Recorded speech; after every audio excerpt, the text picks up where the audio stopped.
The three-day Chief Minister East Jantia Hills District Level Inter-School Athletic Meet 2023 kicked off today at Tailang Playground in the Khliehriat.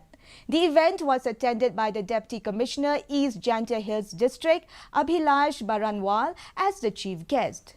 The event is being participated by around 900 athletes from 30 schools as they compete in various disciplines.